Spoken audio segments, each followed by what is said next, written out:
In mid-October 2025, a TikTok video exploded across social media.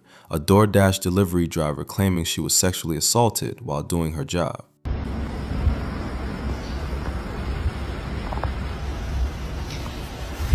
That's fucked up.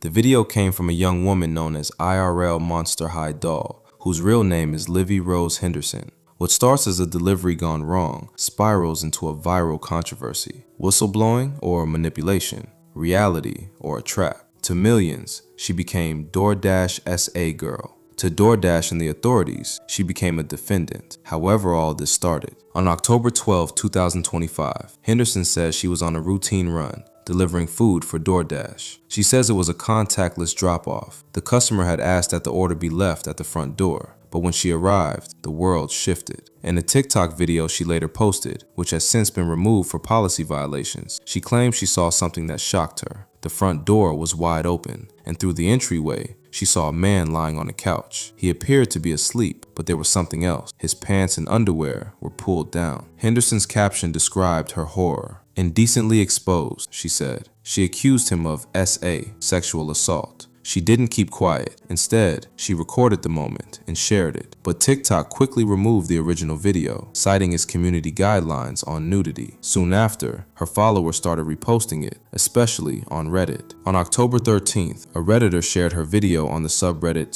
/r/TikTok cringe, where it spread like wildfire. In follow-up videos, Henderson pushed her narrative further. On October 14th, she said she immediately called the police. She repeated that the door was wide open and that she was deeply shaken. After so many people told me to report it to the police, I did. And I called the non-emergency line, and they sent a police officer over to speak to me in person and watch the video that I have.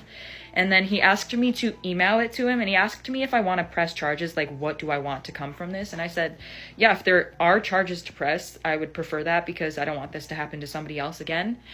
And he understood that, the police officer, and then he went back out to his car, and then he came back to me, and he told me, like, this is pretty much verbatim. It's not verbatim, but, like, it's the point that he said.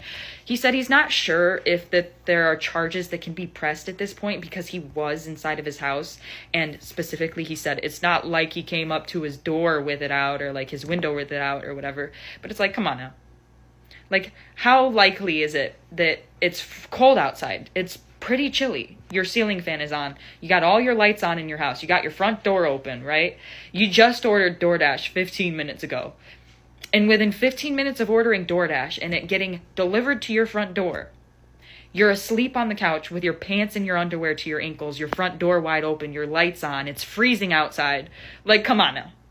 That is voyeurism. That is exhibitionism. Then, on October 15th, things escalated. Henderson claimed that DoorDash deactivated her delivering account. She said she didn't receive any proper explanation, no termination email, no appeal link. But not everyone believed her. As her videos went viral, comments flooded in. Some supportive, some skeptical, many deeply divided. Hey guys, so DoorDash just deactivated me 2 days after I reported my sexual assault. Hey guys, I just lost my job. And they won't tell me why. They're supposed to send an email immediately after deactivation providing you the reason why and a link to appeal. And they didn't. So I contacted support and they made me sit on the phone with them for 50 minutes just to tell me that. Critics began questioning key parts of her story. Some claimed she opened the door herself rather than simply peering in. Others said she may have manipulated the angle to exaggerate what she saw. On social media, people debated and dissected every frame. Meanwhile, the authorities started looking into what really happened. According to police reports, the Ring camera footage from the customer's house contradicted parts of Henderson's account. Investigators claimed that she wasn't invited in and that she may have entered on her own. Getting told to leave food at somebody's door, then seeing their door cracked open, pushing it open, and then seeing them laying on the couch doing shit in the privacy of their own home does not make you a victim of SA. Stop milking such a horrible, heinous thing for views. It's very obvious what you're doing, and it's sickening. It really is sickening to watch that. So many of the comments jump on her saying, "You said that you pushed the door open in a previous video." Everybody is scouring the internet for any sort of shred of proof that she said that she pushed the door open. Nobody can find it. There is no proof that she said that she ever pushed the door open. And genuinely, I think that if she did say that, there would be at least one person who would have that video, because millions of people saw it. I don't think it exists myself. I don't think it does. The YouTuber and TikToker Ryan Beard couldn't find the video either. I tried to search for this deleted video for a couple of hours and it just does not exist. While TikTok was still wrestling with what to believe, DoorDash finally broke their silence, and their response changed everything. According to DoorDash, Henderson wasn't let go because she was a victim or because she reported something serious. They said she was deactivated because she violated customer privacy by recording a person inside their own home and uploading it online. They emphasized that the drop-off instructions were clear: contactless, leave it at the door. They said she was never told to enter the home, never granted permission, and never asked to verify anything inside. To DoorDash, this wasn't bravery. It was a breach of policy, a breach big enough to get someone permanently banned.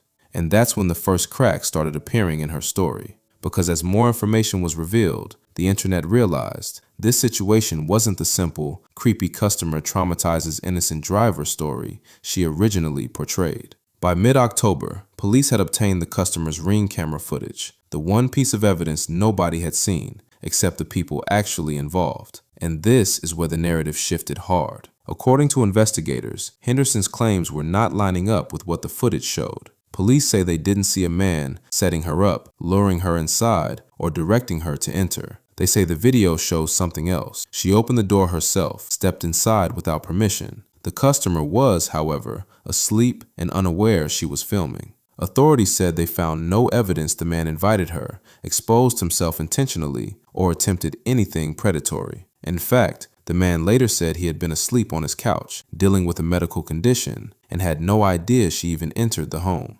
Now, while we can't see that footage, and we can't independently verify every detail, these are the statements made directly by law enforcement, and those statements were enough to launch a serious investigation into Henderson, not the man she accused. Fast forward to November 10th, 2025, and that's when this story hit a level nobody expected. Police arrested Henderson at her home and charged her with 2 felonies: unlawful surveillance, 2nd degree, dissemination of unlawful surveillance images, 1st degree. These are not light charges. They're not TikTok trouble. These are serious offenses that carry real punishments, possible jail time, thousands in fines, and a permanent criminal record. Authorities said the problem wasn't that she reported feeling uncomfortable. The problem was filming a man inside his own home without consent and then uploading that footage to TikTok for millions to see. Once the arrest was confirmed, the internet didn't just react, it erupted. And if you've been online long enough, you already know how this goes. The same people who were defending her were suddenly calling her a liar.